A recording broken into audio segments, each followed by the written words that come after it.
What is up guys, it's Chow. Welcome to another Black Desert video. This video is going to be a bit more action orientated since I've been focusing on questing in order to progress the story and finally get us out of Olia, which is the starting town that we've been in the last couple episodes. Most of the quests I had to do involved hunting and killing monsters, starting with red foxes and wolves. As I'm fighting them, you can totally see the grass gets soaked with their blood, which is pretty impressive.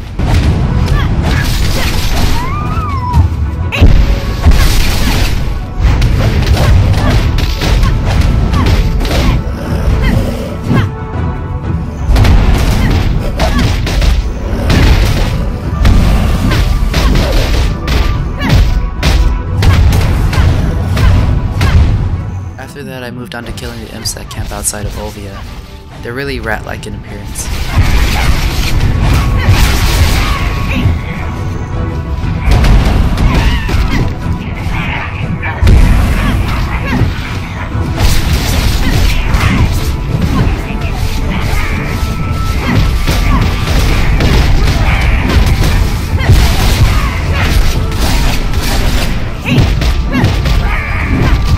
After killing a bunch of the small ones, I moved on to the bigger ones and even had to destroy the totems that they gathered around.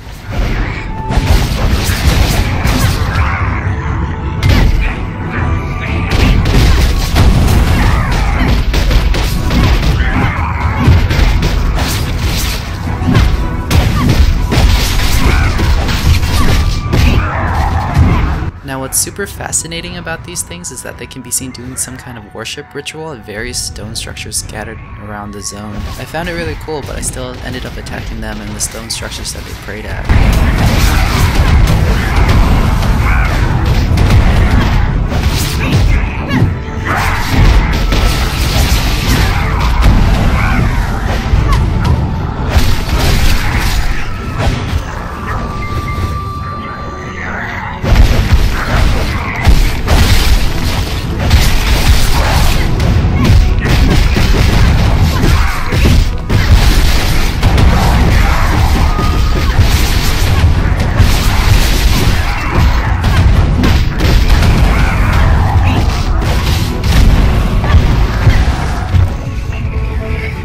However, the enemies did get the best of me when I got overconfident and tried to take on a whole swarm of them.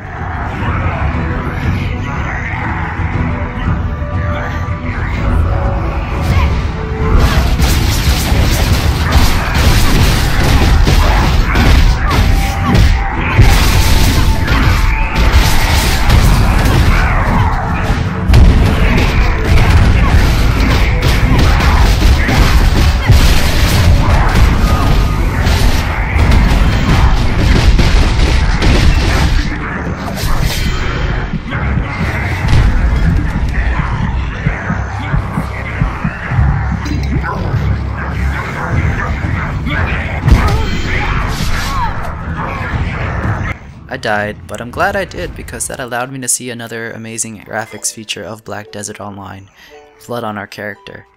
Take a look at the blood splatter that remains on my sorceress after reviving from death. It's pretty sick.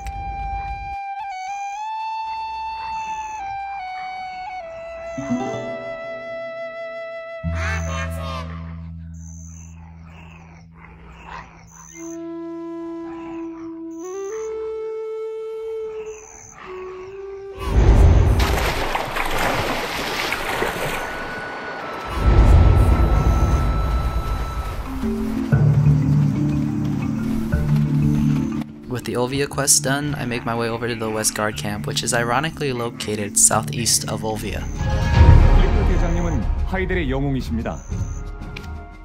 The guard at the entrance tells us to go meet a couple new NPCs within the camp, so I set out to do that, but not before checking out this hunky blacksmith and repairing my gear.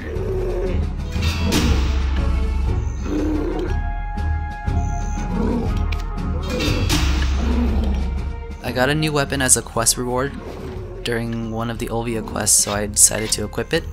You can see that the paper talismans that were my old weapon that covered my right arm are now replaced by volcanic stones. It looks pretty awesome. I met this female soldier who looks like she's having a panic attack, and she sends me off to meet the head honcho of the camp, whose name is Cliff.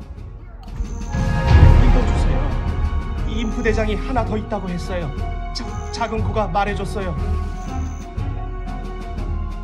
어디쯤이지? 동굴. 인프 동굴이에요. 수색대는 대기 중입니다. 역시 북동쪽인가. 자네도 함께 가주게. 네. 우두머리가 둘이라니 쉽지 않겠군. I used Google Translate to try to figure out what was going on, and I think the gist of it was that the goblin was reporting to Cliff the whereabouts of somebody that he's trying to find.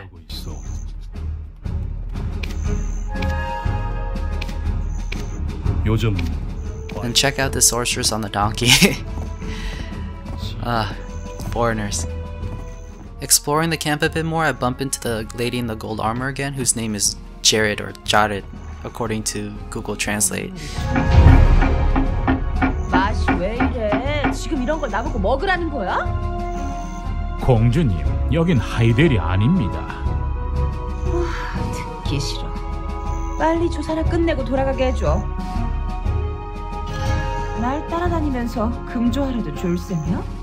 She's kind of snarky sounding, and I really like that about her. 에단 왜 이렇게 늦어? 너 석실에서 에단 봤냐고. At this point, I've collected a decent amount of new quests, so I decided to head out and do them. Again, the quests were simple. Kill some boars.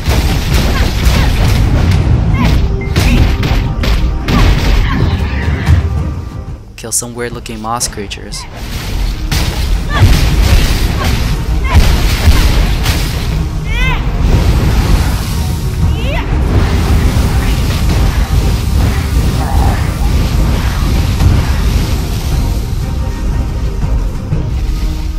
Kill more wolves.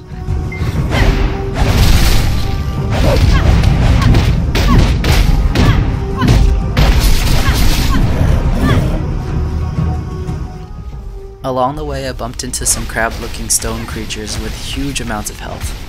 The creatures in this area are all higher level than me, so it took a little bit longer to take them down, but I was able to take this thing down with some appropriate dodging.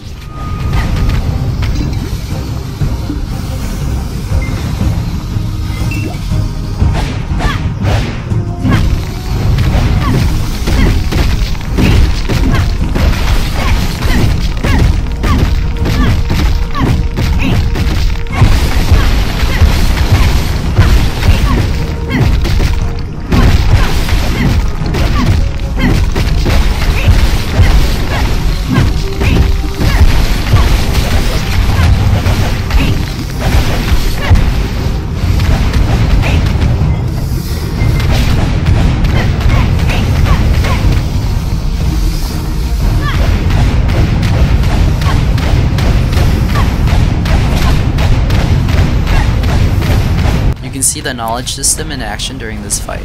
The stone crab's health bar doesn't deplete the entire time I'm attacking it. Instead, it changes color from yellow to red as I get closer to killing it.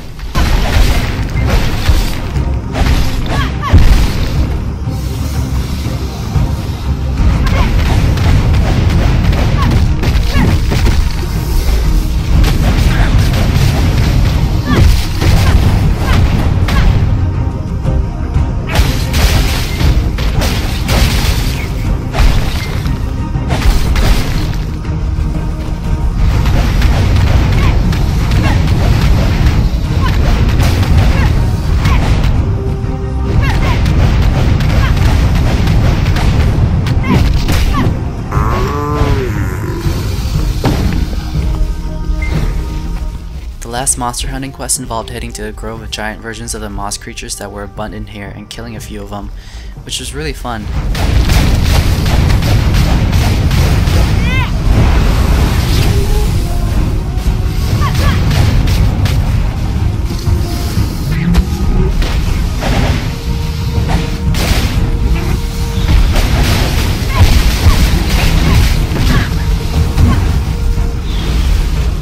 I especially like the way these monsters were designed because they look like giant ants.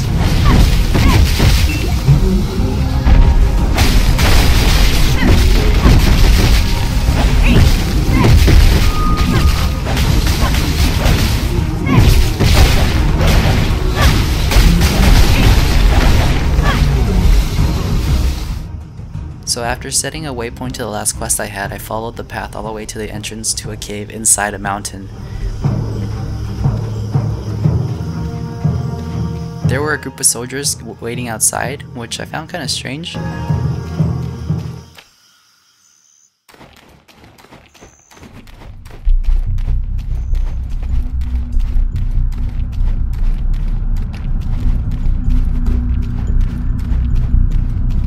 Continuing into the cave, we can see a bunch of goblins mining the walls, and odd statues that look like petrified people attacked by droids. Now, I'm assuming this has to do with the lore and history of the game, and I'm not sure what it means yet, but I'm probably gonna find out sometime in the future.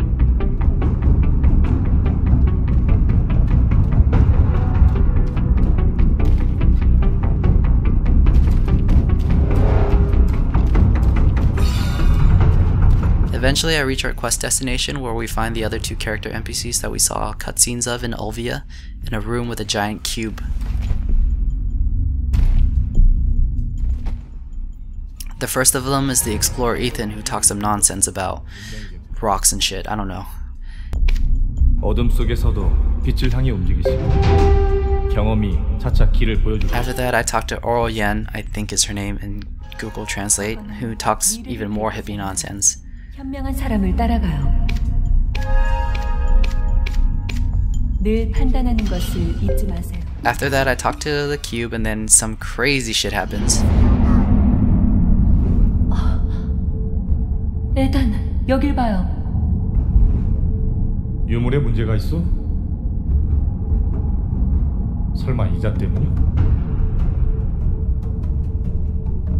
이분 약하지만 어두운 기운을 가지고 있어요.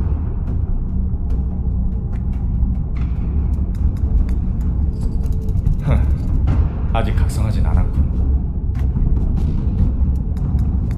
검은 기운에 대해 기억나는 게 있다면 우리에게 말해보시오. 자네는 그 환상에서 벗어나야 하오. 그만, 저분의 상태가 불안해요.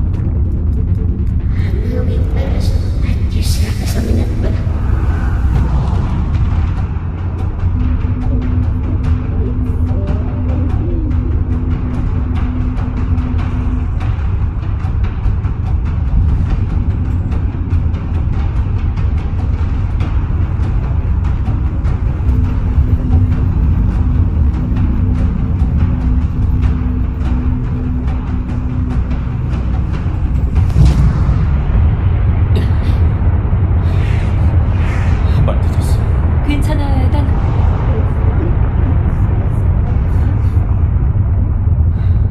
검은 기운의 기억을 잃은 자이구나. 우선 사원에 알리는 게 좋겠어. So basically our little shadow friend had evolved and gained some more solid form.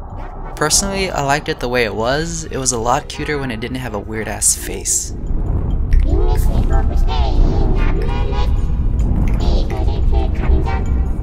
So yeah, that's all for this episode. Let me know if you guys prefer this post-commentary style video as opposed to me rambling about what I see in the game as I'm playing it live. Whichever form you guys prefer, I'll start doing the videos in that way from now on. Again, thank you so much for watching, and I'll catch you guys in the next one. Peace!